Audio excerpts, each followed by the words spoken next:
नमस्ते, सुप्रभात। दैनिक जागरण के महत्वपूर्ण खबर में आप सभी का स्वागत है। आज हम बात करेंगे दैनिक जागरण कुछ महत्वपूर्ण खबरों के बारे में, साथ ही उसके एक यूपीएससी जो पिछले विगत वर्ष पूछा गया प्रश्न है उसे भी सॉल्व करेंगे। याद रखिएगा, यह दैनिक जागरण का राष्ट्रीय संस्करण है, तो इसमें आप लोग को केवल वही खबरें दी जाएंगी जो आपके परीक्षा के पॉइंट व्यू से काफ़ी महत्वपूर्ण होंगी। आशा करती हूँ कि आप लोग को यह खबर अच्छी लगे। अगर खबर अच्छी लगे तो कृपया चैनल को लाइक, शेयर, सब्सक्राइब जरूर करें। धन्यवाद। चलिए देखते हैं आज की क्या खास खबरें हैं, उन्हें एक एक करके देख लेते हैं।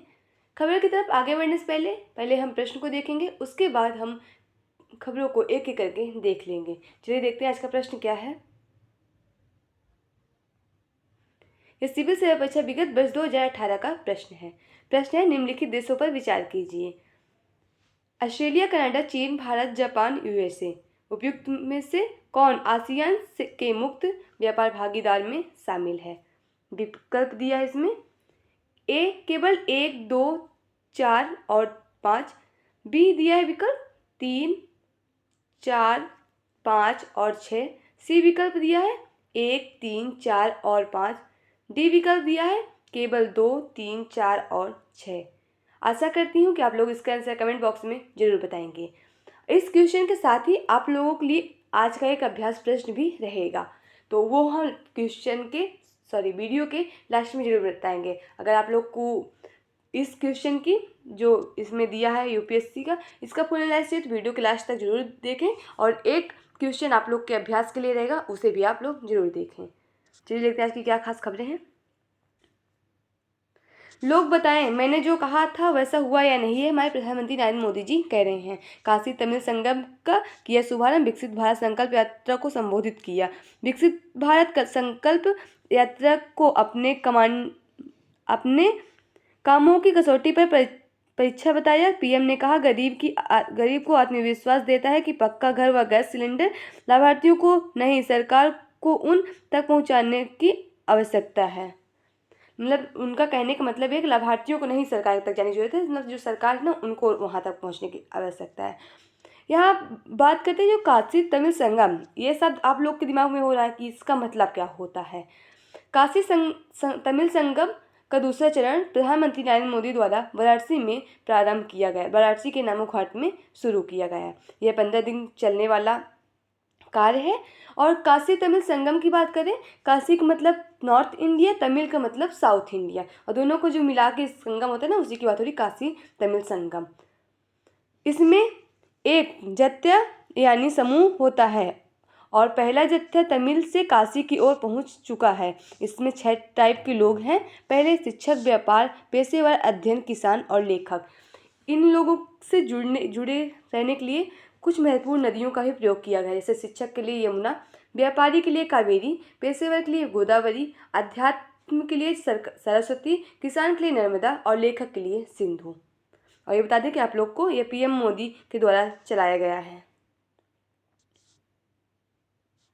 अमेरिका और कनाडा का मुद्दा एक जैसा नहीं, जयशंकर प्रसाद कह रहे हैं। कनाडा निज्जर की हत्या मामले में इनपुट दे तो भारत विचार को तैयार। अमेरिका ने जब पन्नू का मामला सामने रखा तो कुछ खास चीज़ें बताई। हम देख रहे हैं जो अमेरिका के और कनाडा के खालिस्तानी की हत्या हुई थी ना, उसी की बात हो रही है। आकाश ने हवा में एक साथ नष्ट किए 4 लक्ष्य। एक फायरिंग यूनिट के उपयोग से एसी क्षमता वाला पहला देश बना भारत। 12 दिसंबर को शक्ति 2023 सैन्य अभ्यास में किया गया प्रदर्शन।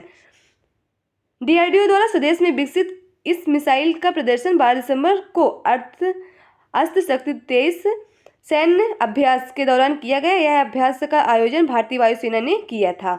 आकाश 25 किलोमीटर तक मार करने वाली, सतह से हवा में मार करने वाली मिसाइल है, जिसका इस्तेमाल प्राथमिक रूप से संवेदनशील इलाकों एवं ठिकानों को हवाई हमलों से बचाने के लिए किया जाता है। राष्ट्रीय अनुसंधान एवं विकास संगठन डीआरडीओ ने रविवार को बताया कि भारत ने 25 किलोमीटर की दूरी पर हवा में एक साथ 4 लक्ष्यों को निशाना बनाने की आकाश मिसाइल प्रणाली की क्षमता का प्रदर्शन किया है। देख रहे हैं ना कि नई मिसाइल का वो हुआ है, उसी की बात हो रही है।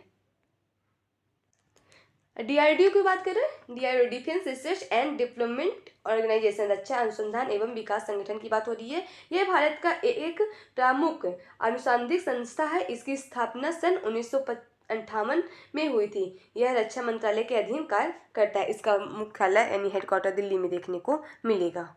यहाँ आपको राष्ट्रीय राजधानी दिल्ली से जुड़ी हुई खबरें मिल जाएंगी। नमो भारत में मेट्रो जैसे हादसे रोकने के लिए अधिक बेहतर व्यवस्था। आरटीएस कॉरिडोर पर प्राथमिक खंड से ही हर प्लेटफॉर्म पर लगाए जा रहे हैं स्क्रीन डोर। ट्रेन के हर गेट पर लगे हैं push button. Driver operator cabin के बाहर लाने लगे रियर व्यू मिरर भी। हम देख रहे हैं ना कि इसी मेट्रो में कई हादसे होते रहते हैं कि कोई महिला की साड़ी फंस जाती है या फिर कोई मेट्रो गाड़ी आती है तो उसके सामने कूद के अपनी जान दे देता है। इस तरह के हादसे सामने आते रहते हैं। उसी को बचाने के लिए जो नमो भारत ट्रेन शुरू की गई ना, उसी की बात हो रही है कि उसमें ये दुर्घटना हादसा ना हो। 700 मेगावाट का दूसरा स्वदेशी परमाणु संयंत्र शुरू। गुजरात के काकापारा स्थित यह संयंत्र 16 स्वदेशी दबाव युक्त भारी जल रिएक्टरों की श्रृंखला में दूसरा है। यूनिट 3 के संचालन के 6 महीनों के भीतर यह उपलब्धि महत्वपूर्ण है। ये बताया nuclear power corporation of India limited यानी NPCIL के अध्यक्ष सह प्रबंधक निदेशक BC पाठक की उपस्थिति में रविवार को सुबह 1:17 बजे इसकी शुरुआत हुई। काकापारा परमाणु ऊर्जा परियोजना यूनिट 4 देश में स्थापित किए जा रहे 700 मेगावाट के 16 स्वदेशी दबावयुक्त भारी जल रिएक्टरों की श्रृंखला का दूसरा है। अब पहला बता दें, तारापुर ऊर्जा संयंत्र भारत का पहला परमाणु ऊर्जा संयंत्र था। यहाँ आप लोग को राजनीति से जुड़ी खबरें मिल जाएंगी। अगर आप लोग को इंटरेस्ट हो तो पढ़िएगा। बाकी कुछ परीक्षा के पॉइंट तो काफ़ी आप लोग के इम्पोर्टेंट नहीं होता। अगर आप लोग को दिलचस्प न हो तो ना पढ़िएगा। बस आप लोग परीक्षा के पॉइंट जो इम्पोर्टेंट हो वही बस याद रखिएगा। ये देख रहे हैं कि ठंड और कोहरे की चपेट में उत्तर भारत देख रहे हैं कि ना, ठंडी का महीना चल रहा है और खूब ठंड बढ़ रही है। आप लोग स्वस्थ रहिए, बढ़िया अच्छे से रहिए, पढ़िए। तमिलनाडु में तूफान पीड़ितों की बीच राहत राशि का वितरण शुरू। हम देख रहे हैं ना कि जो चक्रवात आया था तमिलनाडु राज्य के कन्याकुमारी तिरुपति में मिचोंग, उसी की बात हो रही है। जो उसमें जिन लोगों को क्षति पहुंची थी उन्हीं को राशि के रूप में कुछ वितरण किया जाएगा।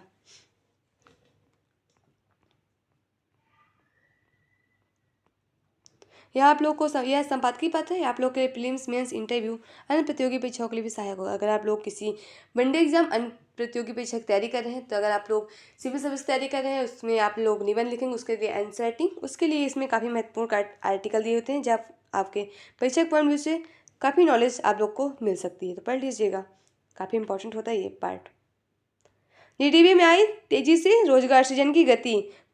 कोरोना संक्रमण के दौरान देश दुनिया की अर्थव्यवस्था बुरी तरह ध्वस्त हो चुकी थी। संक्रमण के दुष्प्रभाव समाप्त होने के पश्चात आर्थिकी आगे बढ़ने लगी। बीते एकाध वर्षों में फिर से तेजी आई। अर्थव्यवस्था के अधिकांश क्षेत्रों में यह तेजी स्पष्ट रूप देखने में आ रही है। केंद्र सरकार द्वारा जारी हालिया आंकड़े में वर्तमान वित्तीय वर्ष की दूसरी तिमाही में देश की जीडीपी में 7.6% की वृद्धि दर्शाई गई है। मैन्युफैक्चरिंग सेक्टर में तीव्र बढ़ोतरी के कारण रोजगार के अवसरों में व्यापक वृद्धि होना हमारे लिए अच्छा संकेत है। जीडीपी बोलकर सकल घरेलू उत्पाद की बात हो रही है। आइए देख रहे हैं बसपा के परिवारवाद की राय पर। हम देख रहे हैं ना, अभी अपने भतीजे आकाश आनंद को उन्होंने अपना बनाया उत्तराधिकारी।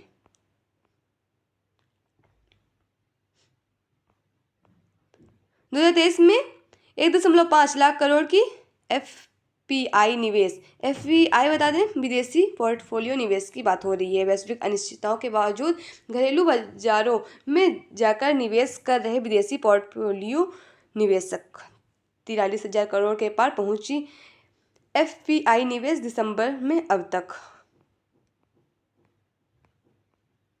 यहाँ आप लोग को अंतर्राष्ट्रीय से जुड़ी खबरें मिल जाएंगी। हम देख रहे हैं जो हमास और इजराइल का संघर्ष चल रहा है ना, उसी की बात हो रही है यहाँ पास। तो कुवैत के नए अमीर बने शेख मिसाल। हम देख रहे हैं ना, जो अभी कुवैत के अमीर शेख नसाफ अल अहमद अल सबा को 6 दशकों का शासनकाल उनके निधन के साथ खत्म हो गया है। तो हम देख रहे हैं कि कुवैत में जो ये अमीर शब्द आया है, जैसे कुवैत की हाईएस्ट पोस्ट होती है अमीर, जैसे हमारे भारत में राष्ट्रपति की सबसे हाईएस्ट पोस्ट होती है ना, उसी तरह कुवैत की सबसे हाईएस्ट पोस्ट अमीर होती है। और अभी 17 दिसंबर को हम देख रहे हैं कि जहाँ उनके जो अमीर सबसे दिग्गज जो नेता थे ना, उनका निधन हो गया हाल ही में। तो हमारे भारत और कुवैत का संबंध काफ़ी अच्छा था, जिसकी वजह से 17 दिसंबर को राष्ट्रीय शोक दिवस मनाने की घोषणा की गई है। अब शोक दिवस से आप लोग ये मत सोचिएगा कि छुट्टी की बात हो रही है, इस शोक दिवस में छुट्टी नहीं होती राष्ट्रीय। इसमें राष्ट्रीय शोक दिवस में बताया गया है कि इस दिन यानी 17 दिसंबर को कोई भी मनोरंजन का कार्य नहीं होगा। और दूसरा बात यह किया गया है कि हमारा तिरंगा उनके सम्मान में आधा झुका रहेगा।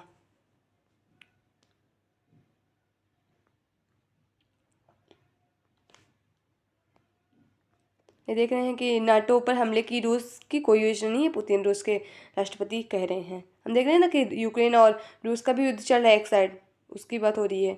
यहाँ आप लोग को खेल से जुड़ी खबरें मिल जाएंगी। इस समय देख रहे हैं ना T20 सीरीज चल रहा है, उसी की बात हो रही है। अर्श ने दक्षिण अफ्रीका को पहुंचाया फर्श पर। खेलो इंडिया पैरा गेम्स में दिव्यांगों को दिया नई ऊंचाइयों छूने का अवसर। अनुराग 105 पदकों के साथ पहले नवंबर पर रहा हरियाणा, 62 पदकों के साथ दूसरे पर यूपी और 42 पदकों के साथ तमिलनाडु तीसरे स्थान पर। यहाँ अध्याय से दिया कुछ जानकारी रहती है, अगर आप लोग को इंटरेस्ट हो तो उसमें पढ़ लीजिएगा, विश्वास हो तो। और यहाँ भी आप लोग को परीक्षा के पॉइंट व्यू से जनरल नॉलेज से जुड़ी कुछ खबरें मिल जाएंगी, इंपॉर्टेंट रहती हैं, पढ़ लीजिएगा। इसरो ने GSLV मार्क 3 का सफल परीक्षण किया। इसरो ने 2014 में आज ही सबसे भारी रॉकेट GSLV मार्क 3 का सफल परीक्षण किया। GSLV रॉकेट का वजन 630 टन और उसकी ऊंचाई करीब 42 मीटर थी। रॉकेट अपने साथ 4 टन वजन ले जा सकता था। इससे अंतरिक्ष में इंजन भेजने में मदद मिलती थी। इसरो की बात करें, भारतीय अंतरिक्ष अनुसंधान केंद्र की बात हो रही है। इसकी स्थापना 1969 को हुई थी ना, उसी की बात हो रही है। इसका हेडक्वार्टर आप लोग को कर्नाटक में देखने को मिलेगा। वर्तमान में इसके प्रमुख कौन है, ये आप लोग कमेंट बॉक्स में बताएंगे। इंटरनेट मीडिया के कम प्रयोग से मानसिक सेहत में सुधार। उपयोग में रोजाना 30 मिनट तक कमी करने वालों को कामकाजी संतुष्टि से ज़्यादा। हम देख रहे हैं ना कि हमारे भारत में आजकल हर एक काम इंटरनेट के माध्यम से ही हो रहा है, लेकिन इतना भी प्रयोग नहीं करना चाहिए। देखें, जो छोटे बच्चे होते हैं वो भी इंटरनेट का आज प्रयोग करते हैं, छोटे से उम्र से ही। चिली में ज्वालामुखी में विस्फोट। दक्षिण अमेरिका देश चिली के बिरालिका ज्वालामुखी के विस्फोट के बाद क्रेडर ने निकाला लावा। रात्रि के समय आकाश में इस तरह लाल रंग पीले रोशनी छा गई। यह सबसे सक्रिय ज्वालामुखी में से एक है। खतरे का भाकार प्रशासन ने ऑरेंज अलर्ट जारी किया। यह चिली के मध्य में 9000 फीट ऊंचाई पर स्थित है। अभी आप लोग को परीक्षा पॉइंट से जुड़ी खबरें मिल जाएंगी। अगर आप लोग को इसमें इंटरेस्ट हो, दिलचस्प हो तो इसको पढ़ लीजिएगा, ना हो तो छोड़ भी सकते हैं। तो आज की खबर यही समाप्त होती है। आशा करती हूँ कि आप लोग को यह खबर अच्छी लगे। अगर खबर अच्छी लगे तो कृपया चैनल को लाइक शेयर सब्सक्राइब जरूर करें। और अगर आप लोग के पास कोई सुझाव है तो भी आप लोग हमसे साझा कर सकते हैं। चलिए प्रश्न की ओर देख लेते हैं। आज का जो प्रश्न था, निम्नलिखित देशों पर विचार कीजिए। और इसमें जो दिए हैं देश, ऑस्ट्रेलिया, कनाडा, चीन, भारत, जापान और USA। इसमें प्रश्न का मेन मतलब था कि आसियान से मुक्त व्यापार के भागीदार में कौन से देश शामिल हैं। तो इसका सही जवाब होगा ऑप्शन सी, यानी 1, 3, 4 और 5। आइए थोड़ा इसका विश्लेषण देख लेते हैं। ASEAN association of south east Asian Nations की बात हो रही है, यानी दक्षिण पूर्व एशिया राष्ट्र का संगठन। इसके 6 भागीदार देशों के साथ मुक्त व्यापार समझौता है। ये देश है people's republic of China, Korea गणराज्य, जापान, भारत, ऑस्ट्रेलिया और न्यूजीलैंड। आसियान की स्थापना की बात करें, 8 अगस्त 1967 को इसकी स्थापना हुई थी। इसका मुख्यालय इंडोनेशिया की राजधानी जकार्ता में देखने को मिलेगा। इसमें टोटल 10 देश हैं।